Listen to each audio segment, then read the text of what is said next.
جب آپ کے دل میں دنیا کی محبت ہوگی نا، انسان گناہ بھی کرتا ہے، غیر اخلاقی حرکتیں بھی کرتا ہے.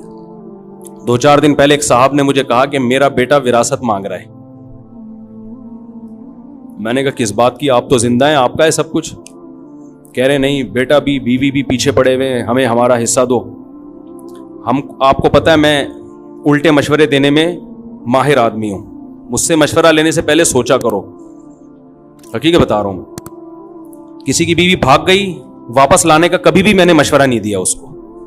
لوگ کہتے ہیں یوں کرو شاید واپس آ جائے، یوں کرو. میں کہتا ہوں اتنا ٹائم نہیں ہے، دنیا بہت تھوڑی ہے، اتنا ٹائم نہیں کہ اس کو منانے میں ٹائم ویسٹ کرو بھائی. ہاں آپ کی غلطی ہے پھر مناؤ، معذرت بھی کرو.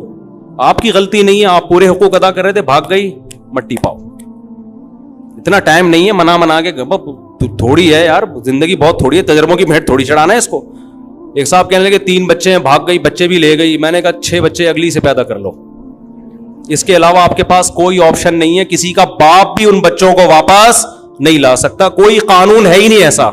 عدالتوں میں کیس لڑتے لڑتے گنجے ہو جاؤ گے، کخ بھی نہیں ملے گا، اور الٹا سارا خرچہ عدالت آپ کے اوپر ڈال دے گی اور چوڑے میں آ جاؤ گے.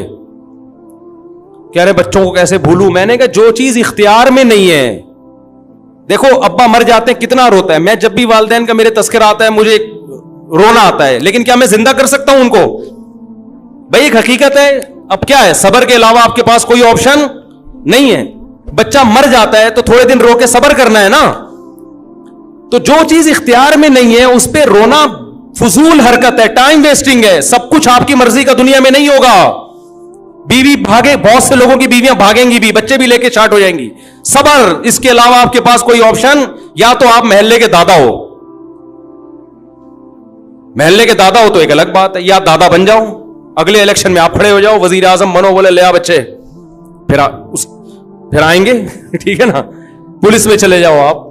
جب آپ کے پاس اختیار ہی نہیں ہے، آپ کے پاس پولیس ہے تو ان کے پاس بھی ہے. تو آتے ہیں لوگ روتے ہوئے بیچارے، میں ان پہ ترس کھاتا ہوں، اللہ ان کے صبر دے، لیکن ان سے کہتا ہوں بھائی چھوڑو، اب ٹائم ویسٹ نہ کرو یار. اور ویسے بھی جو، اور خاص طور پر جو غربت کی وجہ سے بھاگی ہے نا، وہ تو اس قابل نہیں ہے کہ اس کو لایا جائے. بیوی میں اور طوائف میں فرق یہ ہوتا ہے کہ طوائفہ پہ پیسے خرچ کرو تو خوش رہتی ہے، بیوی پیسے خرچ کرو تو بھی خوش، اور اگر آپ غریب ہو گئے تو بھی غم میں آپ کا ساتھ. اس کو شریک حیات اس لیے تو کہتے ہیں، زندگی کی ساتھی ہے، خوشی غم میں آپ کا ساتھ دے گی. یہ کیا بات ہے کہ جب پیسہ تھا تو تھی، اب پیسے ختم ہو گئے تو اب بھاگ گئی. جاؤ لعنت بھیجو یار ایسی بے وفا. اور مرد تو مرد ہے، مردانگی ہونی چاہیے اس میں. مرد کی کوالٹی یہ ہے کہ کوئی اس سے محبت کرے تو 10 گنا زیادہ محبت کرے، لیکن وہاں سے پہل ہونی چاہیے. پہل کہاں سے ہو؟ بولو نا، ادھر سے ہو.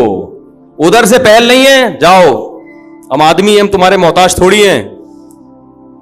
اللہ تعالیٰ کا جو اصول ہے نا کہ اللہ کہتے ہیں پہلے تم محبت کرو پھر میں محبت کروں گا. تم ایک بالش آؤ گے تو میں چل کر آؤں گا، تم چل کر آؤ گے تو میں دوڑ کر آؤں گا. آنا پہل تم نے کرنی ہے، میں نہیں گھسیٹ کے لاؤں گا تمہیں، کیونکہ وہ غیرت والا ہے.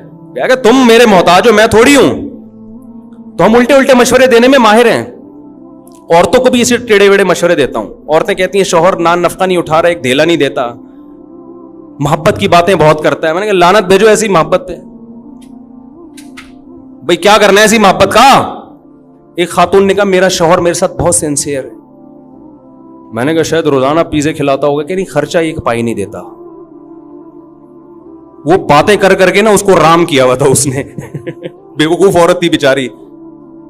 ہم سے رابطہ ہو گیا. میں نے کہا ایک نمبر کا بے شرم، یا تو ہو ہی نہیں، وسائل نہیں ہے، بے روزگار ہو گیا، جب پیسے ہیں کیوں نہیں دے رہا.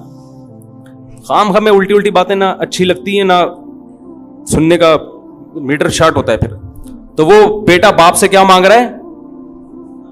حصہ. اور بیگم بھی مانگ رہی ہے. بوڑھا ہو گیا نا، چھوڑ لیا اس کو، اب جاب لیس بھی ہو گیا. وہ جو عیاشیاں کرائیں تھی، گاڑیاں بھی، اتنا مالدار آدمی، سب کچھ دے دیا، اب دولت پہ نظر. میں نے کہا پہلی فرصت الٹے مشورے، پہلی فرصت میں اس گھر کو بیچو، ساری دولت لے کے اسلام آباد شفٹ ہو جاؤ. صحیح ہے نا؟ ساری دولت لے کے کہہ رہے ہیں یار وہ بیٹا وہ. میں نے کہا ایسے نالائق بیٹے کا کیا کرنا ہے یار، جو بڑھاپے میں باپ کو خوشی دینے کے بجائے بیٹا تو وہ ہوتا ہے جو کہے ابا یہ بھی آپ کا اور میں جو کماؤں گا وہ بھی آپ کا. ہم نے ایسے نیک اولادیں بھی دیکھی ہیں, جب جاب لگی ہے تو ابا کے ہاتھ میں لا کے تنخواہ پکڑا دی ہے کہ ابا یہ آپ کی وجہ سے, آپ نے پڑھایا, آپ نے ہم پہ خرچ کیا, یہ چھت آپ نے دی, میری ماں کو تحفظ آپ نے دیا جس کی وجہ سے اس نے عزت سے مجھے پالا ہے, مجھے نہیں چاہیے پیسہ, یہ سب کس کا ہے؟